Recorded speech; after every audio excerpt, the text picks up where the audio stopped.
Hi good morning. അപ്പോൾ ഇന്നത്തെ റെസിപ്പികൾ കണ്ടോ, വളരെ സിമ്പിളായിട്ട് ഉണ്ടാക്കാൻ പറ്റിയ, അതുപോലെ നല്ല ടേസ്റ്റി ആയിട്ടുള്ള ലഞ്ച് ബോക്സിൽ ഉൾപ്പെടുത്താൻ പറ്റിയ, ബ്രേക്ക്ഫാസ്റ്റിനും കഴിക്കാൻ പറ്റിയ റെസിപ്പിയാണ് കേട്ടോ. എന്താണെന്ന് വെച്ചാൽ ഏറ്റവും എളുപ്പത്തിൽ ഉണ്ടാക്കാൻ പറ്റിയ ഒരു സാമ്പാറും ഒരു മെഴുക്കുരട്ടിയും ഒരു മുട്ട പൊരിച്ചതുമാണ് ഇന്നത്തെ നമ്മുടെ റെസിപ്പികൾ. വളരെ കുറഞ്ഞ സമയത്തിനുള്ളിൽ എളുപ്പത്തിൽ ജോലികൾ തീർക്കാൻ പറ്റുന്ന രീതിയിലുള്ള റെസിപ്പികളാണ് ഞാൻ ഇന്നിപ്പോൾ പ്ലാൻ ചെയ്തിട്ടുള്ളത്. അപ്പോൾ നിങ്ങൾ ഇതുപോലെ ചെയ്ത് നോക്കിയിട്ടില്ല എന്നുണ്ടെങ്കിൽ ഉറപ്പായിട്ടൊന്ന് ട്രൈ ചെയ്ത് നോക്കിക്കോളൂ. നിങ്ങൾക്കും വളരെ സിമ്പിളായിട്ട് ഇതുപോലെ പ്ലാൻ ചെയ്യാൻ പറ്റും. അപ്പോൾ നിങ്ങൾക്ക് ഇതുപോലെയുള്ള റെസിപ്പികൾ ഇനിയും വേണമെന്നുണ്ടെങ്കിൽ ഏറ്റവും എളുപ്പത്തിൽ നമുക്ക് കൂടുതൽ സമയം അടുക്കളയിൽ നിന്ന് സമയം കളയാതെ തയ്യാറാക്കാൻ പറ്റുന്ന റെസിപ്പികൾ വേണമെന്നുണ്ടെങ്കിൽ ഈ വീഡിയോയുടെ താഴെ ഒന്ന് കമൻറ്റ് ചെയ്യണേ. അപ്പോൾ ഞാൻ ഇതുപോലെയുള്ള റെസിപ്പികളും ഇടയ്ക്ക് നമ്മുടെ വീഡിയോയിൽ ഉൾപ്പെടുത്താം. അപ്പോൾ നമുക്ക് എങ്ങനെയാണ് ഈ റെസിപ്പികളൊക്കെ വളരെ എളുപ്പത്തിൽ തയ്യാറാക്കാൻ പറ്റുന്നത് നോക്കാം. അപ്പോൾ നമുക്ക് ഇന്നത്തെ ഇൻഗ്രീഡിയൻസ് നോക്കാം. ഇൻഗ്രീഡിയൻസ് എന്ന് പറയുമ്പോൾ കുറേ കാര്യങ്ങളുണ്ട്. കുറേ കാര്യങ്ങളൊന്നും കണ്ടു പേടിക്കേണ്ട. ഇത് ഒരു 3-4 കറിക്കുള്ള ഇൻഗ്രീഡിയൻസ് ആണ് കേട്ടോ, ഒരു കറിക്കുള്ളതല്ല. നമുക്ക് നമ്മുടെ കയ്യിലുള്ള വെജിറ്റബിൾസൊക്കെ, എൻ്റെ കയ്യിലുള്ള വെജിറ്റബിൾസ് കുറച്ചൊക്കെ ഞാൻ എടുത്തു വെച്ചിട്ടുണ്ട്. 2 ക്യാരറ്റ് ഉണ്ട്, കുറച്ച് വെണ്ടയ്ക്കുണ്ട്, പച്ചമുളകുണ്ട്, തക്കാളി ഉണ്ട്, സവോള ഉണ്ട്, മുട്ടയുണ്ട്, പരിപ്പുണ്ട്, അതുപോലെ തന്നെ ഉള്ളി എടുത്ത് വെച്ചിട്ടുണ്ട്. ഞാൻ എന്താണെന്ന് വെച്ചിട്ടുണ്ടെങ്കിൽ ഒരു ലഞ്ച് മീലാണ് പ്ലാൻ ചെയ്യുന്നത്. ബ്രേക്ക്ഫാസ്റ്റ് കം ലഞ്ച് മീലാണ്. എന്താണെന്ന് വെച്ചിട്ടുണ്ടെങ്കിൽ ബ്രേക്ക്ഫാസ്റ്റിന് ഒരു സാമ്പാർ ഉണ്ടാക്കിയിട്ട് അത് ലഞ്ചിനും കൂടി എടുക്കാൻ പോവാണ്. അതുപോലെ തന്നെ ഒരു വെണ്ടയ്ക്ക മെഴുക്കുരട്ടിയും മുട്ട പൊരിച്ചതും ഒക്കെ കൂടിയാണ് ഞാനിന്ന് പ്ലാൻ ചെയ്തിരിക്കുന്നത്. വളരെ ചെറിയ സമയത്തിനുള്ളിൽ നമുക്ക് എന്തൊക്കെ റെഡിയാക്കാം. നമ്മുടെ കയ്യിലുള്ള കുറച്ച് വെജിറ്റബിൾസ് ഉപയോഗിച്ചിട്ട് വേഗം തന്നെ തയ്യാറാക്കാൻ പറ്റുന്ന റെസിപ്പികളാണ്. അപ്പോൾ രാവിലെ ദോശയ്ക്കോ ഇഡലിക്കോ ഒക്കെ ഒരു സാമ്പാർ ഉണ്ടാക്കുകയാണെന്നുണ്ടെങ്കിൽ അത് നമുക്ക് ഉച്ചയ്ക്ക് ലഞ്ചിന് എടുക്കാം. അതുപോലെ തന്നെ ബാക്കിയുള്ള വെജിറ്റബിൾസ് ഉപയോഗിച്ചിട്ട് നമുക്കൊരു മെഴുക്കുരട്ടിയും ഒരു മുട്ട പൊരിച്ചത് അല്ലെങ്കിൽ ഒരു ചമ്മന്തിയോ ഒക്കെ റെഡിയാക്കി എടുക്കാം കേട്ടോ. ഞാനിപ്പോൾ ഇതിൽ ചമ്മന്തി ഉൾപ്പെടുത്തുന്നില്ല. എന്താണെന്ന് വെച്ചാൽ സാമ്പാറും മെഴുക്കുരട്ടി ഉള്ളതുകൊണ്ട് ഞാൻ ചമ്മന്തി ഉൾപ്പെടുത്തുന്നില്ല. നിങ്ങൾക്ക് ചമ്മന്തി വേണമെന്നുണ്ടെങ്കിൽ ഈ ഒരു ഉള്ളി കൊണ്ട് ചമ്മന്തിയും കൂടി ഉണ്ടാക്കാം. ഞാൻ അതിനായിട്ടാണ് ഉള്ളി കൂടുതൽ എടുത്ത് വെച്ചിട്ടുള്ളത്. പക്ഷേ ഞാനിന്നിപ്പോൾ മുട്ട പൊരിക്കുന്നതാണ് ചെയ്യുന്നത്. ചമ്മന്തി വേണമെന്നുണ്ടെങ്കിൽ കുറച്ച് വറ്റൽമുളകും കൂടി ചേർത്തിട്ട് ഈ ഉള്ളിയും വറ്റൽമുളകും ചെറിയൊരു പീസ് പുളിയും ചേർത്തിട്ട് ചമ്മന്തി ഉണ്ടാക്കാവുന്നതാണ് കേട്ടോ. അതിൻ്റെ റെസിപ്പി ഞാൻ നേരത്തെ ചെയ്തിട്ടുണ്ട്. ഇനി വേണമെന്നുണ്ടെങ്കിൽ ഈ വീഡിയോയുടെ താഴെ കമൻറ്റ് ചെയ്തോളൂ, അത് ഞാൻ ചെയ്ത് കാണിക്കാം. അപ്പോൾ ആദ്യം നമുക്ക് സാമ്പാറിൻ്റെ കഷ്ണങ്ങൾ എടുത്ത് വയ്ക്കാം. ഇതിൽ നിന്ന് തന്നെ സാമ്പാറും അതുപോലെ തന്നെ നമ്മുടെ വെണ്ടയ്ക്കയും മെഴുക്കുവരട്ടിക്കുള്ള കഷ്ണങ്ങൾ എടുക്കാം. അപ്പോൾ ആദ്യം ഞാൻ കട്ട് ചെയ്യുന്നതൊന്നും കാണിക്കുന്നില്ല. ഒരുപാട് കഷ്ണങ്ങൾ ചേർത്തിട്ടല്ല സാമ്പാർ ഉണ്ടാക്കുന്നതും, കുറച്ച് കഷ്ണങ്ങൾ ചേർത്തിട്ടാണ് സാമ്പാർ ഉണ്ടാക്കുന്നത്. കട്ട് ചെയ്ത് എടുത്തിട്ട് സാമ്പാറിൻ്റെ കാര്യങ്ങൾ പറയാം. ഞാൻ കട്ട് ചെയ്തെടുക്കട്ടെ. അപ്പോൾ നമ്മുടെ സാമ്പാറിനുള്ള കഷ്ണങ്ങളൊക്കെ കട്ട് ചെയ്തെടുത്തു കേട്ടോ. ഒരു 5 വെണ്ടയ്ക്ക കട്ട് ചെയ്തെടുത്തിട്ടുണ്ട്, ഒരു തക്കാളി, ഒരു സവോള, 2 ക്യാരറ്റ്, ഇത്രയാണ് കട്ട് ചെയ്തെടുത്തിട്ടുള്ളത് നമ്മളെടുത്ത വെജിറ്റബിൾസിൽ നിന്ന്. ഇനി നമുക്ക് നമ്മുടെ കുക്കറിലേക്ക് പരിപ്പ് കഴുകി വൃത്തിയാക്കിയത്, ഞാൻ 1/2 കപ്പ് തൂരപ്പരിപ്പാണ് എടുത്തത്, അത് കഴുകി വൃത്തിയാക്കിയത് കുക്കറിലേക്ക് മാറ്റാം. നിങ്ങൾക്ക് ഇതിലേക്ക് ഏത് വെജിറ്റബിൾസ് വേണമെങ്കിലും ചേർക്കാം കേട്ടോ. സാമ്പാറിലേക്ക് ഉരുളക്കിഴങ്ങ് ചേർക്കാം, അതുപോലെ മുരിങ്ങയ്ക്ക ചേർക്കാം, ഇഷ്ടമുള്ള വെജിറ്റബിൾസ് നമ്മുടെ കയ്യിലുള്ളത്. ഞാനിപ്പോൾ സിമ്പിളായിട്ടൊരു സാമ്പാറാണ് ബ്രേക്ക്ഫാസ്റ്റിനും ലഞ്ചിനും കൂടി പ്ലാൻ ചെയ്യുന്നത്. ഇപ്പോൾ നമ്മുടെ പരിപ്പിൻ്റെ കൂടെ തന്നെ നമ്മുടെ ക്യാരറ്റും അതുപോലെ തന്നെ സവോളയും കൂടി ഞാൻ ചേർക്കുന്നുണ്ട്. വെണ്ടയ്ക്കയും തക്കാളിയും ഇപ്പോൾ ചേർക്കുന്നില്ല. പിന്നെ ഞാൻ ചേർക്കുന്നത് കുറച്ച് ഉള്ളിയാണ്. ഒരുപാട് ഉള്ളിയില്ല, കുറച്ച് ഉള്ളി, ഒരു 7 ഉള്ളി, 1/2 ടീസ്പൂൺ മഞ്ഞൾപ്പൊടി, ഒരു 1/4 ടീസ്പൂൺ കായപ്പൊടി, ആവശ്യത്തിന് ഉപ്പ്. ഈ കഷ്ണങ്ങൾക്ക് ആവശ്യമായ ഉപ്പ് മാത്രമാണ് ഇപ്പോൾ ചേർക്കുന്നത്. പരിപ്പിനും നമ്മുടെ ക്യാരറ്റിനും ഒക്കെ ആവശ്യമായിട്ടുള്ള ഉപ്പ്, ഇത് വേവാൻ ആവശ്യമായിട്ടുള്ള വെള്ളം, 1 കപ്പ് വെള്ളം ചേർത്തിട്ടുണ്ട്. ഇത്രയും ചേർത്തിട്ട് ഇതൊന്ന് വേവട്ടെ. ഈ സമയത്ത് നമുക്ക് നമ്മുടെ വെണ്ടയ്ക്ക കട്ട് ചെയ്തെടുക്കാം. വെണ്ടയ്ക്ക മെഴുക്കുരട്ടിക്കുള്ള വെണ്ടയ്ക്ക കട്ട് ചെയ്തിട്ട് വെണ്ടയ്ക്ക മെഴുക്കുരട്ടി ആക്കി എടുക്കാം. ഞാൻ വെണ്ടയ്ക്ക മെഴുക്കുരട്ടിയിൽ ഉള്ളി ചേർക്കുന്നില്ല, എളുപ്പത്തിന് വേണ്ടി സവോളയാണ് ചേർക്കുന്നത്. അപ്പോൾ നമുക്ക് കുക്കറിൽ വിസിൽ വരുന്ന സമയത്ത് തന്നെ നമ്മുടെ വെണ്ടയ്ക്ക മെഴുക്കുരട്ടി റെഡിയാക്കി എടുക്കാം. അപ്പോൾ നമ്മുടെ വെണ്ടയ്ക്ക മെഴുക്കുരട്ടിക്കുള്ള പാൻ ചൂടായി വന്നിട്ടുണ്ട്. ഞാനിതിലേക്ക് വെളിച്ചെണ്ണ ചേർക്കുകയാണ്.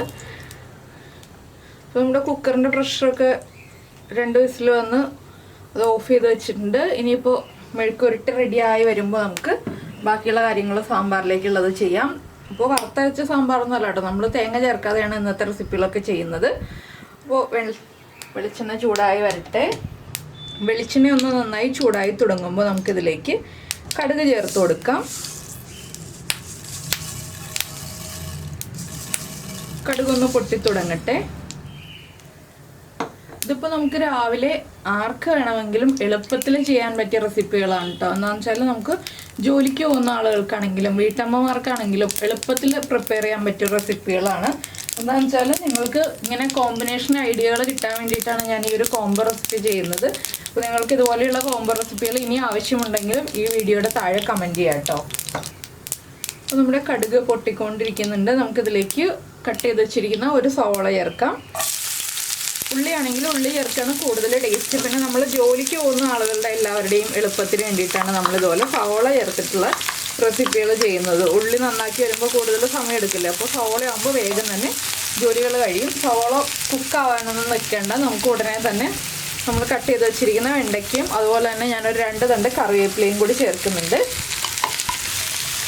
വെണ്ടയ്ക്കയും കറിവേപ്പിലയും സവോളയും എല്ലാം ചേർത്ത് ഇളക്കുന്നതിൻ്റെ കൂടെ തന്നെ നമുക്കിവിടെ ഇതിലേക്കായിട്ട് ആവശ്യത്തിനുള്ള ഉപ്പ്, 1/2 ടീസ്പൂൺ മഞ്ഞൾപ്പൊടി, ആവശ്യത്തിന് മുളക് പൊടി. ഞാനിപ്പോൾ എരിവുള്ള മുളക് പൊടിയാണ് ചേർക്കുന്നത്.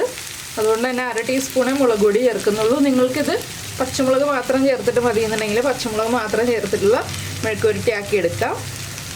ഞാനിപ്പോൾ എല്ലാ പൊടികളും ചേർത്തിട്ട് ഒരുമിച്ച് തന്നെ തുറന്ന് വെച്ചിട്ട് കുക്ക് ചെയ്യാൻ പോകണം. വെണ്ടയ്ക്ക മെഴുക്കുവരട്ടി അടച്ചു വെച്ച് കുക്ക് ചെയ്യേണ്ട ആവശ്യമില്ല. തുറന്ന് വെച്ചിട്ട് തന്നെ നമുക്ക് വഴറ്റി കുക്ക് ചെയ്തെടുക്കാം. അടച്ചു വെച്ചിട്ട് കുക്ക് ചെയ്യുകയാണെങ്കിൽ കൂടുതൽ ഇങ്ങനെ ഒട്ടിയിരിക്കും. അതുകൊണ്ടാണ് തുറന്ന് വെച്ചിട്ട് കുക്ക് ചെയ്യാന്ന് പറയുന്നത്. പിന്നെ ഇപ്പോൾ ഒരു 5 മിനിറ്റ് മാക്സിമം ടൈം മതി ഈ ഒരു മെഴുക്കുവരട്ടി റെഡിയാവാൻ. ഈ സമയത്ത് നമ്മൾ ചെയ്യേണ്ട അടുത്ത കാര്യം എന്താണെന്ന് വെച്ചാൽ നമ്മുടെ വാളൻ പുളി വെള്ളത്തിലിട്ട് വെച്ചിട്ടില്ല എന്നുണ്ടെങ്കിൽ അതൊന്ന് വെള്ളത്തിലിട്ട് വെക്കുക. ഞാനപ്പോൾ പുളി വെള്ളത്തിലിട്ട് വെച്ചിട്ടില്ല കേട്ടോ. ഇതൊന്ന് ഇളക്കി കൊടുത്തിട്ട് ഞാൻ വാളൻ പുളി വെള്ളത്തിലിട്ട് വെക്കാൻ പോവാണ്. അതുപോലെ തന്നെ നമ്മുടെ ഉള്ളി ഒന്ന് കട്ട് ചെയ്ത് വെക്കണം. ചെറിയ ഉള്ളി ഉണ്ടല്ലോ, നമ്മുടെ മുട്ട പൊരിക്കാനുള്ളതാണ്. അല്ലെങ്കിൽ ഉള്ളി ചമ്മന്തിക്കാണെന്നുണ്ടെങ്കിൽ ഉള്ളി ഒന്ന് വഴറ്റിയെടുക്കണം. അങ്ങനെ 2 കാര്യങ്ങളുണ്ട്. നിങ്ങൾ ഉള്ളി ചമ്മന്തിയാണ് ഉണ്ടാക്കുന്നതെങ്കിൽ ഉള്ളി വഴറ്റിയെടുക്കുക, ചമ്മന്തി റെഡിയാക്കി എടുക്കുക. മുട്ട പൊരിച്ചാണ് എടുക്കുന്നതെങ്കിൽ ഉള്ളി ഒന്ന് കട്ട് ചെയ്ത് വയ്ക്കുക. ഞാനപ്പോൾ ഉള്ളി കട്ട് ചെയ്ത് വയ്ക്കട്ടെ. അതുപോലെ തന്നെ നമ്മുടെ വാളൻ പുളി ഒന്ന് വെള്ളത്തിലിട്ടും വയ്ക്കട്ടെ. ഇതുപോലെ തുറന്ന് വെച്ചിട്ട് ഇടയ്ക്കിടയ്ക്ക് ഇളക്കി കൊടുക്കുക. ഒരു 3/4 ഭാഗം കുക്കായി കഴിയുമ്പോൾ ഉപ്പൊക്കെ ചെക്ക് ചെയ്യുക. ഉപ്പ് കുറവാണെങ്കിൽ കുറച്ചുകൂടി ഉപ്പ് ചേർത്ത് കൊടുക്കുക. അത്രയേ ഉള്ളൂ. അപ്പോൾ വെണ്ടയ്ക്കൊന്ന് കുക്കായി വരട്ടെ. മീഡിയം ഫ്ലെയിമിൽ വെച്ച് കുക്ക് ചെയ്യുക, ഹൈ ഫ്ലെയിമിൽ വയ്ക്കരുത്. ഇടയ്ക്ക് ഇളക്കി കൊടുക്കാനും മറന്നു പോകരുത്. അപ്പോൾ ഇതാ നമ്മുടെ വെണ്ടയ്ക്ക മെഴുക്കുവരട്ടി റെഡിയായി കഴിഞ്ഞു. അപ്പോൾ ഞാൻ കുറച്ച് സമയം സേവ് ചെയ്യാനായിട്ട് ഈ ഒരു പാനിൽ തന്നെയാണ് ബാക്കിയുള്ള കാര്യങ്ങളും ചെയ്യാൻ പോകുന്നത് കേട്ടോ. അപ്പോൾ അതുകൊണ്ടാണ് ഞാൻ ആദ്യം വെണ്ടയ്ക്ക മെഴുക്കുവരട്ടി റെഡിയാക്കിയത്. ഈ പാനിന് ഞാൻ കഴുകുന്നില്ല, ഇതിൽ തന്നെയാണ് ബാക്കിയുള്ള കാര്യങ്ങളൊക്കെ ചെയ്യുന്നത്. അപ്പോൾ നമുക്ക് മെഴുക്കുവരട്ടി വേറൊരു പാത്രത്തിലേക്ക് മാറ്റി വയ്ക്കാം. ഇതേ പാനിൽ തന്നെ നമ്മുടെ സാമ്പാറിൻ്റെ ബാക്കിയുള്ള കാര്യങ്ങളും കൂടി ചെയ്യാം. അപ്പോൾ ഞാൻ ഈ വെണ്ടയ്ക്ക മെഴുക്കുവരട്ടി ഒരു ബൗളിലേക്ക് മാറ്റട്ടെ. അതേ പാൻ തന്നെ ഞാൻ വെച്ചിട്ടുണ്ട്. നമുക്ക് വീണ്ടും പാൻ ഒന്ന് ചൂടാക്കിയിട്ട് കുറച്ച് വെളിച്ചെണ്ണയും കൂടി ചേർത്ത് കൊടുക്കാം. അപ്പോൾ നമുക്ക് സമയവും സേവ് ചെയ്യാം, അതുപോലെ തന്നെ പാത്രം കഴുകുന്ന ജോലിയും സേവ് ചെയ്യാം. ഇതുപോലെയൊക്കെ ചെയ്യുകയാണെന്നുണ്ടെങ്കിൽ നമുക്ക് വീണ്ടും പാനിൽ വെളിച്ചെണ്ണ ഒഴിച്ചിട്ട് നമ്മൾ സാമ്പാറിനായിട്ട് കട്ട് ചെയ്ത് വെച്ചിരുന്ന വെണ്ടയ്ക്കയും തക്കാളി ഉണ്ടല്ലോ, അതൊന്ന് വഴറ്റിയെടുക്കണം. വെണ്ടയ്ക്ക വഴറ്റി സാമ്പാറിൽ ചേർക്കുമ്പോൾ അതിനൊരു പ്രത്യേക ടേസ്റ്റാണ്. ആ വെണ്ടയ്ക്ക ഒന്ന് ചെറുതായിട്ട് വഴറ്റിയെടുക്കുക. ആദ്യം വെണ്ടയ്ക്ക വഴറ്റതിന് ശേഷം മാത്രം നമ്മൾ തക്കാളി വഴറ്റാം കേട്ടോ. ഇതൊരു 2 മിനിറ്റ് വഴറ്റിയെടുക്കണം. അപ്പോൾ വെണ്ടയ്ക്ക ഒന്ന് കുക്കായി വരികയും ചെയ്യും. അതുപോലെ തന്നെ വെണ്ടയ്ക്കയുടെ ആ ഒരു വഴുവഴുപ്പ് മാറി കിട്ടുകയും ചെയ്യും. അതിന് വേണ്ടിയിട്ടാണ് നമ്മൾ ഇതുപോലെ വഴറ്റിയെടുക്കുന്നത്. ഇതേ പാനിൽ തന്നെയാണ് നമ്മൾ ബാക്കിയുള്ള സാമ്പാറിൻ്റെ കാര്യങ്ങളൊക്കെ ചെയ്യാൻ പോകുന്നത്. അപ്പോൾ ഈ പാൻ കഴുകിയെടുക്കേണ്ട ആവശ്യമില്ല. അതാണ് ഞാൻ പറഞ്ഞത്. അപ്പോൾ നിങ്ങൾക്ക് സമയം മാത്രമല്ല, പാത്രം കഴുകുന്ന ആ ഒരു ടൈമും കൂടി സേവ് ചെയ്യാം. പാത്രങ്ങളുടെ എണ്ണവും കുറയ്ക്കാം കഴുകാനുള്ള. അപ്പോൾ ഇതിനിടയ്ക്ക് തുറന്നിട്ട് നമ്മുടെ പരിപ്പും ക്യാരറ്റും ഒക്കെ കുക്കായിട്ടുണ്ടോ നോക്കാം. നിങ്ങൾ ഉരുളക്കിഴങ്ങൊക്കെ ചേർക്കുന്നുണ്ടെങ്കിൽ ഉരുളക്കിഴങ്ങും പരിപ്പും ക്യാരറ്റും ഒക്കെ ഒരുമിച്ച് തന്നെ ചേർത്ത് കുക്കറിൽ വേവിച്ചോളൂ. എല്ലാം ഒരുമിച്ച് കുക്കായി കിട്ടിക്കോളും.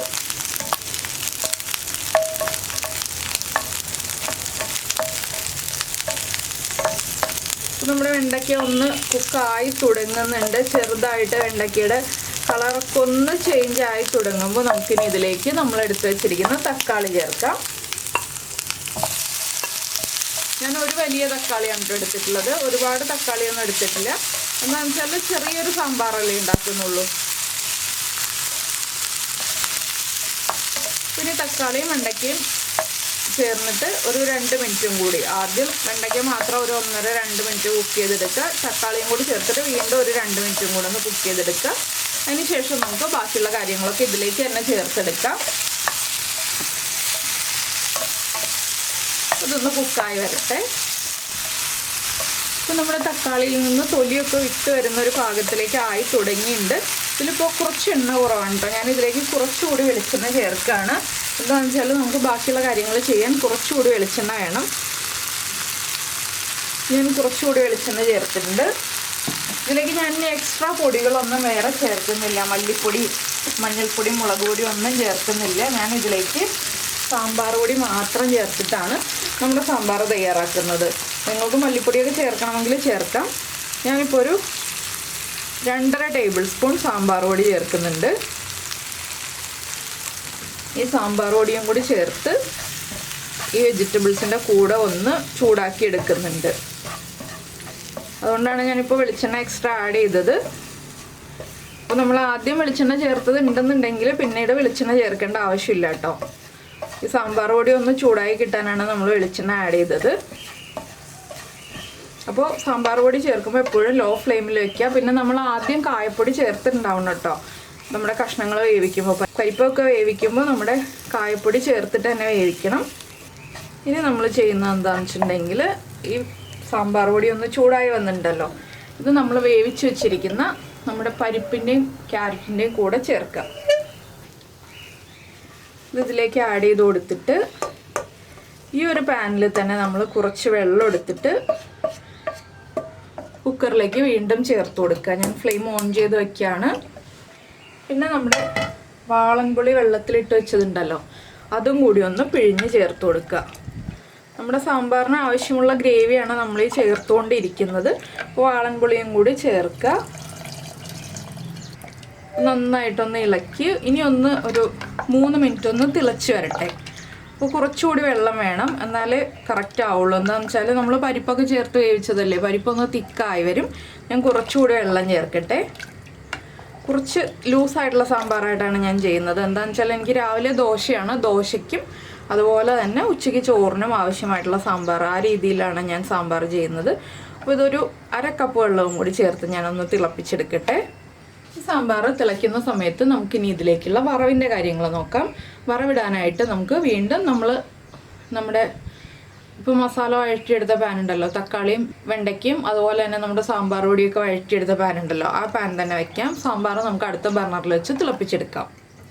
ഈ പാൻ തന്നെ വെച്ചിട്ടാണ് ഞാനിനി വീണ്ടും ചെയ്യാൻ പോകുന്നത്. സാമ്പാർ അടുത്ത ബർണറിലിരുന്ന് തിളയ്ക്കട്ടെ. ഞാനിപ്പോൾ ഈ പാൻ നല്ല വൃത്തിയായിട്ടൊന്നും കഴുകിയിട്ടില്ല. ഒന്ന് ജസ്റ്റ് സാമ്പാർ പൊടി ഒന്ന് എടുക്കാൻ വേണ്ടി കുറച്ച് വെള്ളം ഒഴിച്ചിട്ട് നമ്മുടെ കുക്കറിലേക്ക് ഒഴിച്ചു എന്നേ ഉള്ളൂ. ആ പാൻ തന്നെ വയ്ക്കുകയാണ്.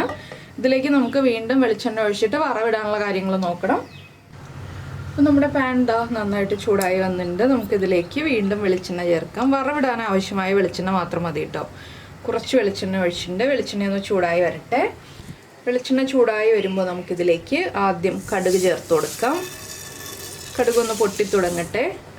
അപ്പോൾ നമുക്ക് ഈ ഒരു പാനിൽ തന്നെ മുട്ട പൊരിക്കാം കേട്ടോ. എന്താണെന്ന് വെച്ചാൽ നമ്മൾ വറവിട്ട് കഴിയുമ്പോൾ ആ ഒരു സാമ്പാർ പൊടിയുടെ ഇതെല്ലാം മാറും. ഈ ഒരു പാനിൽ തന്നെ മുട്ട പൊരിക്കാം. ഞാൻ അങ്ങനെയാണ് ചെയ്യാൻ പോകുന്നത്. അപ്പോൾ നിങ്ങൾക്ക് ഒരു പാൻ തന്നെ ഉപയോഗിച്ചിട്ട് 2-3 കാര്യങ്ങൾ ചെയ്യാൻ പറ്റുകയാണെങ്കിൽ അതല്ലേ നല്ലത്. അപ്പോൾ ഇങ്ങനെ ചെയ്യാറില്ല എന്നുണ്ടെങ്കിൽ ഒരു പാൻ ഉപയോഗിച്ചിട്ട് തന്നെ ചെയ്ത് നോക്കൂട്ടോ. അപ്പോൾ നമുക്ക് അത്രയും പാത്രങ്ങൾ കുറച്ച് കഴുകിയാൽ മതിയല്ലോ. അതാണ് ഞാൻ ഇതുപോലെ കാണിച്ചു തരുന്നത്. ഇപ്പോൾ കുക്കിംഗ് പഠിച്ചു തുടങ്ങുന്ന കുട്ടികളൊക്കെ ആകുമ്പോൾ കുറേ പാത്രം കഴുകുമ്പോൾ തന്നെ നമ്മുടെ ക്ഷമ തീരും. അപ്പോൾ നമ്മുടെ കടുക് പൊട്ടി തുടങ്ങുന്നുണ്ട്. ഇതിലേക്ക് ഒരു 1/4 ടീസ്പൂൺ ഉലുവ ചേർത്ത് കൊടുക്കാം. നമ്മുടെ സാമ്പാർ ഇവിടെ ഇരുന്ന് നന്നായിട്ട് തിളച്ചുകൊണ്ടിരിക്കുന്നുണ്ട്. ഉലുവയും ഒന്ന് പൊട്ടി വന്നു കഴിയുമ്പോൾ നമുക്കിതിലേക്ക് ഒരു 4 വറ്റൽമുളക് ചേർത്ത് കൊടുക്കാം. വറ്റൽമുളകിൻ്റെ കൂടെ തന്നെ 2 തണ്ട് കറിവേപ്പില ഇത്രയും ചേർത്തിട്ട് നമുക്ക് ഇത് നമ്മുടെ സാമ്പാറിലേക്ക് ചേർത്ത് കൊടുക്കാം. ഞാൻ സാമ്പാർ ഓഫ് ചെയ്തു. ഇനി ഈ ബർണറിലേക്ക് വെച്ചിട്ടുണ്ട്. ഉപ്പൊക്കെ ചെക്ക് ചെയ്തു. ഉപ്പ് കറക്റ്റ് ആയിരുന്നു. ഇനി നമുക്ക് നമ്മുടെ വറവ് സാമ്പാറിലേക്ക് ചേർക്കാം.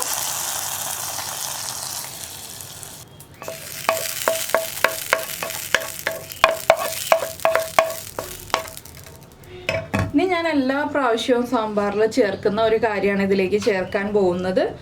നമ്മുടെ കായപ്പൊടി ഉണ്ടല്ലോ, ലാസ്റ്റ് സാമ്പാറിൽ ഞാനൊരു 1/4 ടീസ്പൂൺ കായപ്പൊടി ചേർക്കും കേട്ടോ. അതെപ്പോഴും എൻ്റെ ഒരു ശീലമാണ്. സാമ്പാറിനൊരു പ്രത്യേക മണം കൊടുക്കും നമ്മുടെ ഈ ലാസ്റ്റ് ചേർക്കുന്ന കായപ്പൊടി. അതുപോലെ തന്നെ ഒരു പിഞ്ച് ശർക്കര, അതും ഞാൻ എപ്പോഴും ചേർക്കുന്നതാണ്. വളരെ ചെറിയ അളവിൽ മതി, ചെറിയൊരളവിൽ ശർക്കര. അത് നല്ലൊരു ടേസ്റ്റ് കൊടുക്കും സാമ്പാറിന്. പുളിയൊക്കെ ഒന്ന് ബാലൻസ് ചെയ്ത് നല്ല ടേസ്റ്റാണ്. പിന്നെ നമ്മുടെ മല്ലിയില. ഇത്രയും ആയാൽ നമ്മുടെ സാമ്പാറിൻ്റെ പരിപാടി കഴിഞ്ഞു. അപ്പോൾ സാമ്പാർ റെഡിയായി വന്നപ്പോഴത്തേക്കും മെഴുക്കുവരട്ടിയും റെഡിയായി, എല്ലാം റെഡിയായി. ഇനി ഒരു മുട്ട പൊരിക്കുക എന്നുള്ള പരിപാടിയുള്ളൂ. മുട്ട പൊരിക്കാനുള്ള പച്ചമുളകും ഉള്ളിയും നമ്മൾ മുറിച്ച് വെച്ചിട്ടുണ്ട്. ഇനി മുട്ട പൊരിക്കാം നമുക്ക്. അപ്പോൾ ഞാൻ സാമ്പാർ ഇതാ നീക്കി വയ്ക്കുകയാണ്. സാമ്പാർ ചൂടോടുകൂടി ഉപയോഗിച്ചിട്ടുണ്ടെങ്കിൽ ടേസ്റ്റ് കുറവായിരിക്കും. ഒന്ന് ചൂട് മാറി വരുമ്പോഴത്തേക്കും നമ്മുടെ മുട്ടയും പൊരിച്ച് കഴിയും. അപ്പോൾ ഞാൻ ഈ മുട്ട പൊരിക്കാനായിട്ട് പാൻ ചൂടാക്കാൻ വെക്കട്ടെ. സെയിം പാൻ തന്നെയാണ് കേട്ടോ. പാൻ ഒന്ന് ചൂടായി വരട്ടെ. അപ്പോൾ നമുക്ക് മുട്ടയൊക്കെ ഒന്ന് ഉടച്ചെടുക്കാം. സാമ്പാർ മാറ്റി വെച്ചിട്ടുണ്ട്. ഈ സമയത്ത് ഉള്ള പാത്രങ്ങളൊക്കെ ഇതിനിടയിൽ ഞാൻ കഴുകി കഴിഞ്ഞു കേട്ടോ. അപ്പോൾ പാത്രം കഴുകലും നടക്കുന്നുണ്ട്, ബാക്കിയുള്ള ജോലികളും നടക്കുന്നുണ്ട്, നമ്മുടെ കറി ഉണ്ടാക്കലും നടക്കുന്നുണ്ട്. ഇനി എനിക്ക് ദോശ മാത്രമേ ഉണ്ടാക്കാനുള്ളൂ. മുട്ട പൊരിക്കുക, ദോശ ഉണ്ടാക്കുക, ഇത്രയും കൂടി കഴിഞ്ഞിട്ടുണ്ടെങ്കിൽ രാവിലത്തെ ജോലികളെല്ലാം കഴിഞ്ഞു. അപ്പോൾ ഞാൻ ഇനി മുട്ടയൊന്ന് പൊട്ടിച്ചൊരു ബൗളിലേക്ക് ആക്കി എടുക്കട്ടെ.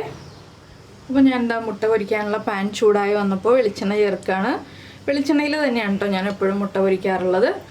മുട്ട പൊരിക്കാനുള്ള വെളിച്ചെണ്ണ ഒഴിച്ചിട്ടുണ്ട്, ഒന്ന് ചുറ്റിച്ച് വെച്ചിട്ടുണ്ട് പാൻ. അപ്പോൾ ഞാൻ മുട്ട പൊരിക്കുന്നതിൽ എങ്ങനെയാണെന്ന് വെച്ചിട്ടുണ്ടെങ്കിൽ കണ്ടോ, ബൗളിൽ മുട്ട പൊട്ടിച്ചെടുത്തിട്ടുണ്ട്. ഇതിലേക്ക് ഉപ്പ്, മഞ്ഞൾപ്പൊടി, ഒരു പിഞ്ച് മഞ്ഞൾപ്പൊടി ചേർത്തിട്ടുണ്ട്, പച്ചമുളക്, ഉള്ളി, കറിവേപ്പില ഒന്ന് കൈകൊണ്ട് ചെറുതായിട്ട് മുറിച്ച് ചേർത്തിട്ടുണ്ട്. ഈ രീതിയിലാണ് കേട്ടോ ഞാൻ ചില സമയത്ത് മുട്ട പൊരിക്കാറുള്ളത്. ചില സമയത്ത് കുറച്ച് കുരുമുളക് പൊടിയും കൂടി ചേർക്കും. അതൊക്കെ നമ്മുടെ ചോയ്സ് അനുസരിച്ച് വ്യത്യാസം വരുത്താം. അപ്പോൾ ഞാൻ ഈ രീതിയിലാണ് ഇന്നിപ്പോൾ മുട്ട പൊരിക്കാൻ പോകുന്നത്. ഇതൊരു ലഞ്ച് ബോക്സിൽ കൊണ്ടുപോകാൻ പറ്റുന്ന രീതിയിലുള്ള വിഭവങ്ങളാണ് ഞാനിതിപ്പോൾ പ്ലാൻ ചെയ്തിട്ടുള്ളത്. അല്ലെങ്കിൽ നമുക്ക് ഉച്ചയ്ക്ക് ലഞ്ച് കഴിക്കാൻ പറ്റുന്ന രീതിയിൽ. അപ്പോൾ മുട്ട ഒന്ന് ഒരു ഫോർക്ക് ഉപയോഗിച്ച് ഇതുപോലെ നന്നായിട്ട് ബീറ്റ് ചെയ്തെടുക്കുക. അപ്പോൾ നല്ല സോഫ്റ്റ് ആയിട്ടുള്ള മുട്ട പൊരിച്ചത് നമുക്ക് കിട്ടും. ഇനിയിപ്പോൾ വെളിച്ചെണ്ണ ചൂടായി വന്നിട്ടുണ്ട്. ഇനിയിപ്പോൾ നമ്മുടെ മുട്ട ഉടച്ചത് നമുക്കൊന്ന് ഒഴിച്ചു കൊടുക്കാം. ഉള്ളിയൊക്കെ നമ്മുടെ മുട്ടയുടെ എല്ലാ ഭാഗത്തേക്കും ആയി വരുന്ന രീതിയിലൊന്ന് സ്പ്രെഡ് ചെയ്തിട്ട് കൊടുക്കുക. അപ്പോൾ എങ്ങനെയുണ്ട്? ഒരു മണിക്കൂർ സമയം ഉണ്ടെന്നുണ്ടെങ്കിൽ നമുക്ക് ബ്രേക്ക്ഫാസ്റ്റിനും ലഞ്ചിനും എല്ലാം വേണ്ട കറികളെല്ലാം പ്രിപ്പയർ ചെയ്തെടുക്കാം. ഞാൻ 1 മണിക്കൂർ എന്ന് പറഞ്ഞത് എന്താണെന്ന് വെച്ചാൽ ഞാൻ വീഡിയോ എടുക്കുന്ന ടൈമും കൂടി ഉൾപ്പെടുത്തിയാണ് 1 മണിക്കൂർ എന്ന് പറഞ്ഞത്. ഞാൻ ഒന്നും ചെയ്തിട്ടുണ്ടായിരുന്നില്ല. രാവിലെ എഴുന്നേറ്റ് വന്നിട്ട് ഒന്നും ചെയ്യാതെ എല്ലാം ആദ്യമേ തുടങ്ങി ചെയ്യുന്ന കാര്യങ്ങളാണ് നിങ്ങളെ ഇപ്പോൾ കാണിച്ചു തന്നത്. അപ്പോൾ 1 മണിക്കൂർ സമയമെടുത്തു ഓരോന്ന് ഷൂട്ട് ചെയ്തെടുക്കാൻ. നിങ്ങൾക്ക് ഷൂട്ട് ചെയ്യുന്ന പരിപാടിയൊന്നും ഇല്ലാത്തതുകൊണ്ട് നിങ്ങൾക്ക് ഒരു 1/4 മണിക്കൂറിനുള്ളിൽ ഇതെല്ലാം ചെയ്യാൻ പറ്റും കേട്ടോ. ദോശ ഉണ്ടാക്കലും എല്ലാം. ഞാനപ്പോൾ ദോശ ഉണ്ടാക്കിയിട്ടില്ല. അപ്പോൾ നമ്മുടെ മുട്ട ഒരു സൈഡ് കുക്കായി വരട്ടെ. നിങ്ങൾക്ക് ബ്രൗൺ കളർ ആവണമെങ്കിൽ ബ്രൗൺ കളർ ആക്കിയെടുക്കാം. എനിക്ക് ഒരുപാട് ബ്രൗൺ കളർ ആകുന്നത് ഇഷ്ടമല്ല. അപ്പോൾ നമുക്ക് അടുത്ത സൈഡിലേക്ക് മുട്ടയൊന്ന് തിരിച്ചിട്ട് കൊടുക്കാം. അപ്പോൾ നമുക്ക് മുട്ട ഇനി അടുത്ത സൈഡിലേക്ക് തിരിച്ചിട്ട് കൊടുക്കാം. കണ്ടോ, ഇത്രയും ബ്രൗൺ ആവുന്നതാണ് എനിക്കിഷ്ടം. ഇതിൽ കൂടുതൽ ബ്രൗൺ ആയിട്ടുണ്ടെങ്കിൽ മുട്ട വറുത്തതിന് അത്ര ടേസ്റ്റ് ഉണ്ടാവില്ല കേട്ടോ. എനിക്ക് ഹാർഡായിട്ട് മുട്ട പൊരിക്കുന്നത് ഇഷ്ടമല്ല. അപ്പോൾ ഈ ഒരു സൈഡും കൂടി ഒന്ന് മൊരിഞ്ഞ് കഴിയുമ്പോൾ നമുക്ക് നമ്മുടെ ലഞ്ച് സെർവ് ചെയ്യാവുന്നതാണ്. ഇത് വളരെ ടേസ്റ്റി ആയിട്ടുള്ള ഒരു ലഞ്ചാണ്. വെജിറ്റേറിയൻസിനാണെങ്കിൽ മുട്ട പൊരിച്ചത് സ്കിപ്പ് ചെയ്തിട്ട് പപ്പടം പൊരിച്ചെടുക്കാം. ഇല്ലാന്നുണ്ടെങ്കിൽ ചമ്മന്തി ഉണ്ടാക്കാം. അല്ലാന്നുണ്ടെങ്കിൽ ഇപ്പോൾ തേങ്ങ ഉപയോഗിക്കാതെയുള്ള ഒരു എന്താ പറയുക, വേറെ ഏതെങ്കിലും അച്ചാറോ ഏതെങ്കിലും റെസിപ്പി നിങ്ങൾക്ക് ഉൾപ്പെടുത്താം. അല്ലെങ്കിൽ വളരെ സിമ്പിളായിട്ട് ഉണ്ടാക്കാൻ പറ്റുന്ന വേറെ ഏതെങ്കിലും റെസിപ്പികളൊക്കെ ഞാനൊന്ന് ആലോചിക്കട്ടെ കേട്ടോ. അങ്ങനെയുള്ള റെസിപ്പികളൊക്കെ ഉൾപ്പെടുത്തിയിട്ട് വേറെ ലഞ്ച് റെസിപ്പീസ് ചെയ്യാം. നോൺ വെജിറ്റേറിയൻസിനാകുമ്പോൾ ഇതുപോലെ മുട്ട പൊരിച്ചതോ ഒരു ഫിഷ് ഫ്രൈയോ ഏതെങ്കിലുമൊക്കെ ഉപയോഗിച്ചിട്ട് നമുക്ക് ലഞ്ച് പാക്ക് ചെയ്യാം. അപ്പോൾ ഇനിയിവിടെ പാത്രങ്ങളൊന്നും കഴുകാനില്ല കേട്ടോ. അതും കൂടി കഴിഞ്ഞു ഇതിനിടയിൽ. അപ്പോൾ നിങ്ങളിങ്ങനെ ചെയ്ത് നോക്കുക. നിങ്ങൾ ഇതിൻ്റെ ഇടയിൽ പാത്രങ്ങളും കൂടിയൊക്കെ കഴുകി വെച്ച് കഴിയുമ്പോൾ നിങ്ങളുടെ ബാക്കിയുള്ള ജോലികളും കഴിയും. പിന്നെ നിങ്ങൾ കുളിച്ച് ഫ്രഷായിട്ട് ജോലിക്ക് പോവുക എന്നുള്ള കാര്യങ്ങളൊക്കെ ഉള്ളൂ. അപ്പോൾ നിങ്ങൾക്ക് ഈ ഒരു റെസിപ്പിയൊക്കെ ഇഷ്ടമായിട്ടുണ്ടെങ്കിൽ നമ്മുടെ വീഡിയോയുടെ താഴെ ഒന്ന് കമൻറ്റ് ചെയ്യാനും ലൈക്ക് ചെയ്യാനും ഒക്കെ ഒന്ന് മറന്നു പോരുത്. അതുപോലെ തന്നെ നിങ്ങൾക്ക് നമ്മുടെ ചാനൽ വീഡിയോ പ്രസൻറ്റ് ചെയ്യുന്ന രീതിയൊക്കെ ഇഷ്ടമായിരുന്നുണ്ടെങ്കിൽ നമ്മുടെ ചാനലൊന്ന് സബ്സ്ക്രൈബ് ചെയ്ത് സപ്പോർട്ട് ചെയ്യണേ. സബ്സ്ക്രൈബ് ചെയ്യുന്നതിന് ഈ വീഡിയോയുടെ താഴെയുള്ള റെഡ് സബ്സ്ക്രൈബ് ബട്ടൺ ഒന്ന് ക്ലിക്ക് ചെയ്യുക. അതിൻ്റെ റൈറ്റ് സൈഡിലുള്ള ബെല്ലൈക്കണും ക്ലിക്ക് ചെയ്യുക. അപ്പോൾ ഓളെന്ന് പറഞ്ഞിട്ടൊരു ഓപ്ഷൻ കാണാം. ആ ഓളും കൂടി പ്രസ് ചെയ്തിട്ടുണ്ടെങ്കിൽ ഞാൻ എപ്പോഴും വീഡിയോ അപ്ലോഡ് ചെയ്യുമ്പോൾ നിങ്ങൾക്ക് നോട്ടിഫിക്കേഷൻ വരും. അപ്പോൾ ഞാനിതൊന്ന് പ്ലേറ്റിലേക്ക് ആക്കിയിട്ട് സെർവ് ചെയ്യട്ടെ. ഇത്രയേ ഉള്ളൂ നമ്മുടെ ഇന്നത്തെ വീഡിയോ. അപ്പോൾ നമുക്ക് നമ്മുടെ അടുത്ത റെസിപ്പിയുമായിട്ട് വീണ്ടും അടുത്ത ദിവസം കാണാം.